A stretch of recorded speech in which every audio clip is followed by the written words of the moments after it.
สบายดีและสวัสดีตอนบ่ายเด้อพ่อแม่พี่น้องฝั่งลาวฝั่งไทยและทางต่างประเทศตอนนี้กับประมาณบ่ายสามแล้วนะพี่น้องสาวซุกไปซื้อน้ำมันรถไถหากะมาพี่น้องไปซื้ออยู่ปั๊มทางไปบ้านแกงแฮดห่างจากบ้านเฮาประมาณ2 กิโลนี่แหละพี่น้องไกลแน่หน่อยหนึ่งปั๊มน้ำมันกะ มื้อนี้เฮาจะลองไถหน้าเป็นมื้อแรกเนาะพี่น้องเพื่อเฮาสิแปลงรถไถได้เพื่อสิให้เขาเจ้ามาหั่นติดรถไถให้เนาะเพื่อสิแล้วพี่น้องกะตกอยู่บ่ายสามเลยน้องน้อยว่าพอดีเลยเฮาลองไถตอนแดดอ่อนๆค่อยๆไถไปมื้อละนิดมื้อละหน่อยเนาะพี่น้องผลบ่ตกกับประมาณ2 มื้อนี่แหละพี่น้องดินกะแห้งไวๆได้แถวบ้านเสาซุกนะมื้อนี้กะมีขี้เมฆดำๆคือเป็นขี้เมฆฝนแต่ยังบ่ตกเนาะพี่น้องเสาซุกไปซื้อน้ำมันกะได้5 ลิตรครึ่งพี่น้องเฮามีแต่แกลลอนน้อยแบบนี้โชคดีพี่น้องส่วงนี้นะถึกน้ำมันลงลิตรละ17,770 กีบเนาะตกเป็นเงินบาทเดี๋ยวเขาซุกขึ้นให้พี่น้องซีเบิ่งเด้อว่าประมาณจักบาทเนาะเรทปัจจุบันเลยสาวซุกสิเอาน้ำมันขึ้นมาให้น้องน้อยเพิ่นเติมก่อนพี่น้องอย่าน้ำมันเบิดพอดีน้องน้อยเพิ่นไถน้ำมันที่ติดรถไถถ่ามันมีหน่อยหนึ่งนะพี่น้องเพื่อสาวซุกแล่นไปซื้อน้ำมันมายันดนให้น้องน้อยเพิ่นไถน้ำมันที่ยังติดรถไถอยู่เนาะไปเบิ่งน้ำกันว่าน้องน้อยเพิ่นไถได้ฮอดใส่แล้วป้าพี่น้องเมื่อกี้นี่ยังบดอยู่เลยบาดนี้ผัดแดดออกแจ้งจังป่างเลยฮ้อนขนาดเลยฮ้อนยามแรงซ้ำบาดนี้ป้าพี่น้องน้องน้อยเพิ่นไถแล้วให้หนึ่งแล้วตอนนี้ไปต่อให้ที่2แล้วทางพุ่นเลยไถแล้วกะสิได้ประมาณนี้เด้อพี่น้องไปถามน้องน้อยก่อนว่าไถหน้าใหม่นี่เป็นจังไดอ่อนอยู่บ่ไถสบายอยู่บ่เนาะป้าหมาเป่ากับหมาดุกดิกพี่น้องลงไปไถหน้าน้องน้อยอย่างเป็นสายยาบๆเลยป้าหมาเป่าจะหน่อยก็เข้าใบไถแล้วเพิ่นโอ้อย่างไกลใบไถเลย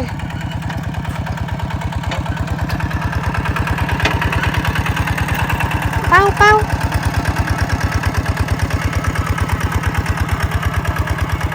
อาน้องน้อยเปลี่ยนน้ำมันก่อนบ่ใส่น้ำมัน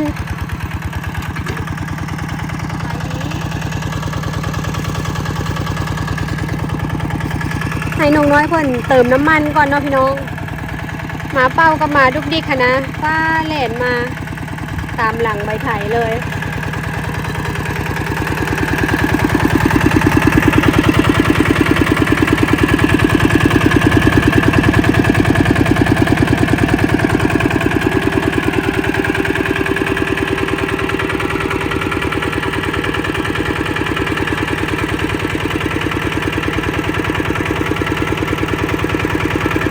ใส่เบิดเลย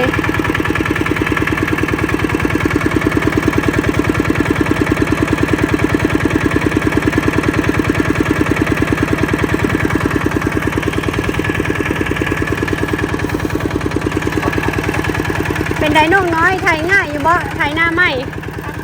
คักไปดอกเลี้ยวดุแบบว่ามันให้ใหญ่ไถสบายก็ให้น้อยเนาะมันบ่ได้เลี้ยวดุน้องน้อยเพิ่นว่าไถไปยาวๆเลยพี่น้องน้องน้อยเพิ่นว่าไถคักอยู่ดินอ่อนว่าซั่นน้องน้อยเพิ่นว่าไถคักอยู่พี่น้องมันบ่ได้เลี้ยวดุเนาะไถไปยาวๆเพื่อสิได้เลี้ยวบาทหนึ่งไถแต่ทางกลางออกไปขอบเด้อพี่น้องพอดีมีพี่น้อง FC เพิ่นแนะนำเข้ามาเนาะให้ไถแบบใหม่เวลาเฮาคัดเฮาไถดินมันจึงเสมอกันเพิ่นว่าหมาเป้ามาให้กำลังใจน้องเนาะพี่น้องหมาเป้าเป็นตาช่างขนาดเลยมักมาลิ่นขี้ตมแต่ว่าน้ำมันแห้งแล้วมันบ่มีขี้ตมแล้วตอนนี้ไถฮอดบอนกองขี้ควายแล้วพี่น้องเสียดายเฮายังบ่ได้ฝุ่นมาเพิ่มได้แต่ให้เดี๋ยวนั้นเลย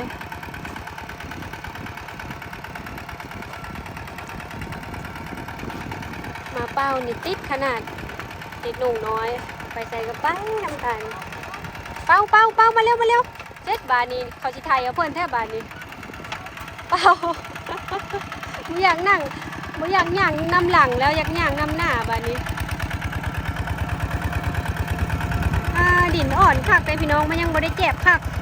แม่นบ่น้องน้อยดินยังไถง่ายเนาะดินล้วนน้องน้อยเพิ่นว่าไถง่ายอยู่พี่น้อง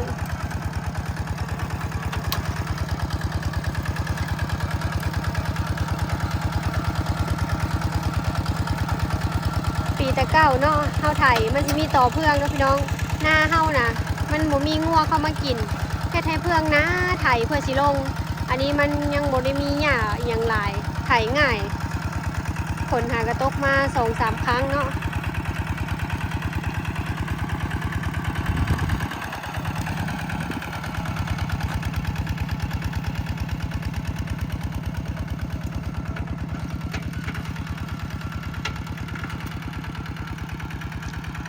บาดบดบาดแดดพี่น้องบดให้กับไข่แน่บ่ฮ้อนปานใดบาดเพิ่นบด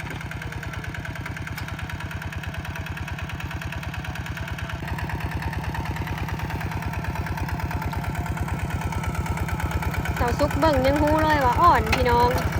ไถไปจวดๆเลย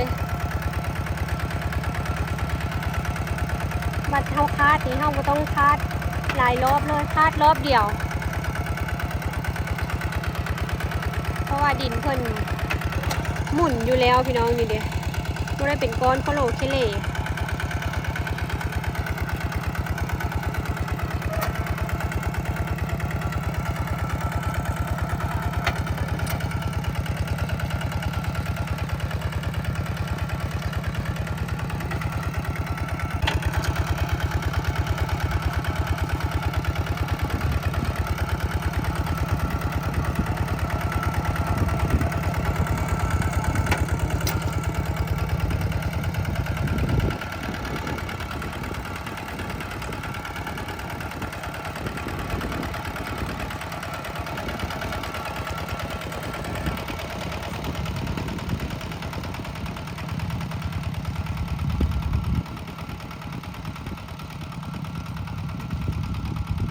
ดินหมุนคักขนาดเลยพี่น้อง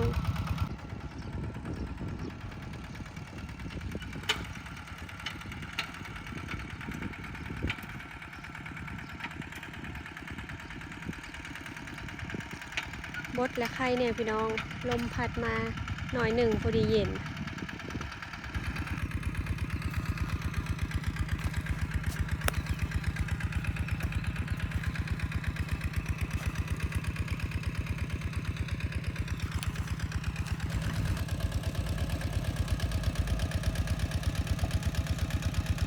สาวสุกก็ยังลองถ่ายเบิ่งเด้พี่น้องเห็นน้องน้อยถ่ายรถดินคือเป็นตาอ่อนคักเนาะเพื่อเฮาสิได้ฮักเลี้ยวเท่านึงมันก็ย่างไก่เติบอยู่มันก็เป็นตาไทยอยู่ได้พี่น้องเพราะว่าสาวสุกนะฮักเลี้ยวบ่ค่อยเป็นเนาะเพื่อสิเลี้ยวมันอยากเลยอยากกายข้างหน้าบางเถื่ออันนี้มันเป็นทางยาวไหใหญ่ไถไปโดนเติบอยู่เพื่อสิได้ฮักเลี้ยวดินมันก็อ่อนนำ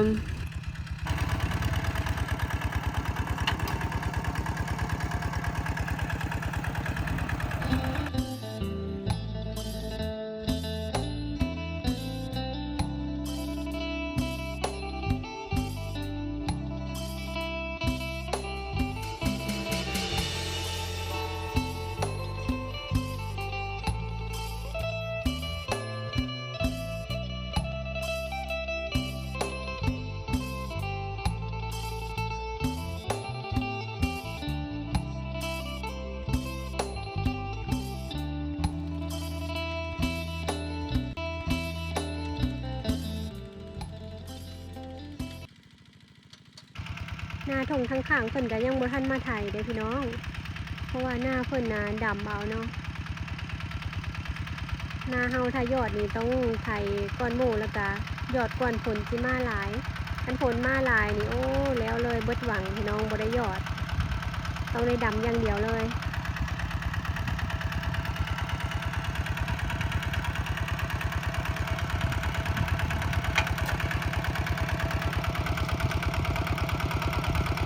ดินผงคักขนาดเลยใบไผ่คนปาดขึ้นมาเนาะพี่น้อง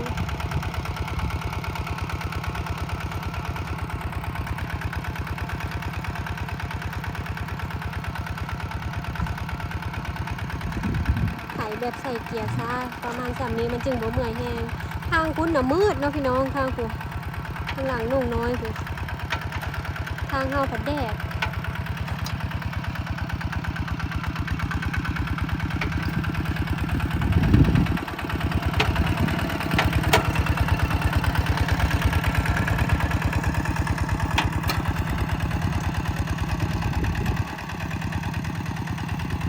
ไหใหญ่ไถนานแล้วเนี่ยจังหน่อยเนาะพี่น้อง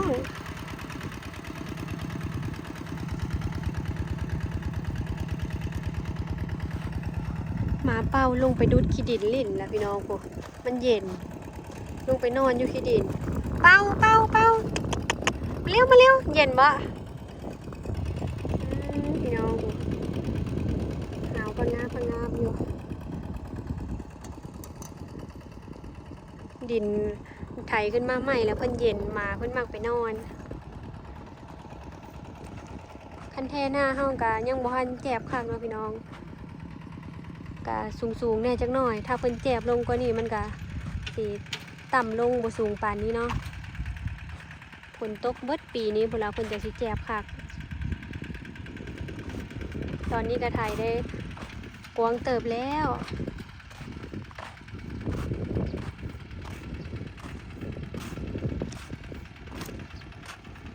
หญ้าก็กำลังขึ้นเป็นต้นน้อยปานว่าหวานข้าวเลยเนี่ยพี่น้องหญ้าขึ้นไวขนาดเลยอันนี้น่าจะเป็นต้นข้าวเนาะต้นข้าวเพิ่นหลงมาหล่นใส่บ่นกคาบเม็ดข้าวมาบ่เนาะอันนี้ต้นข้าวมันมีมดนะพี่น้องมดแดงมันอยู่ในเงานี่ต้นหญ้าพี่น้องขึ้นน้อยประมาณนี้เลย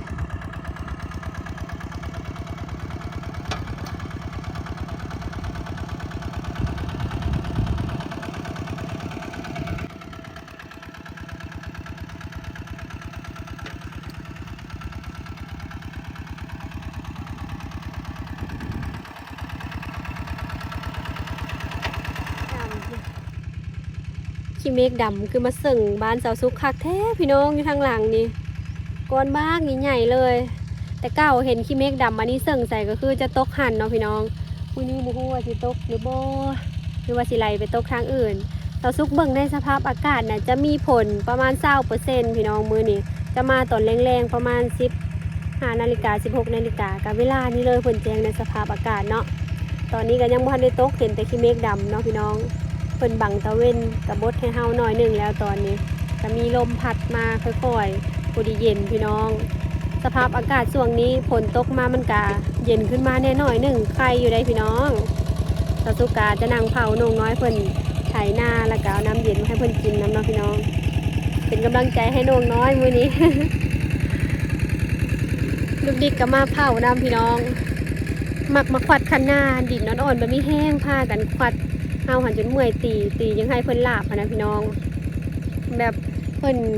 ควัดหูหนูหูอย่างนี้แหละควัดแล้วก็เป็นโกนบ้าใหญ่เนาะเอากระสุดแต่ให้เพิ่นค่อยๆไถไปก็ถือว่ายังโบราณซาปานใดน้องพี่น้องหากับวันที่10 ปลายของเดือน5 สากลเนาะ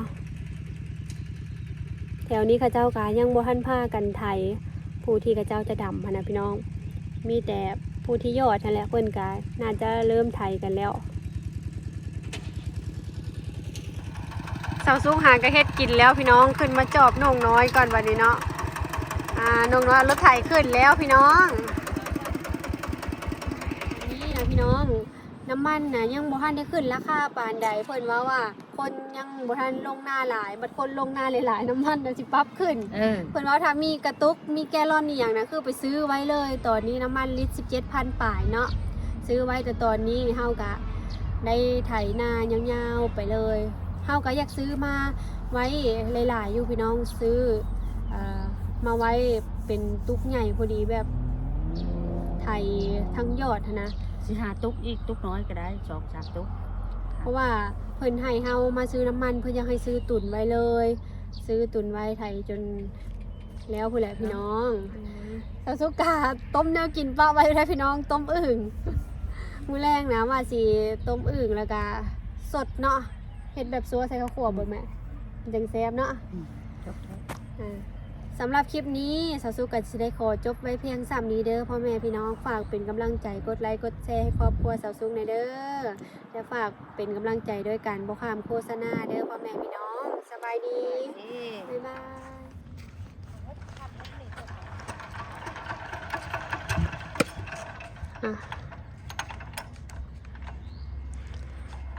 เอาลงทางนี้ได้บ่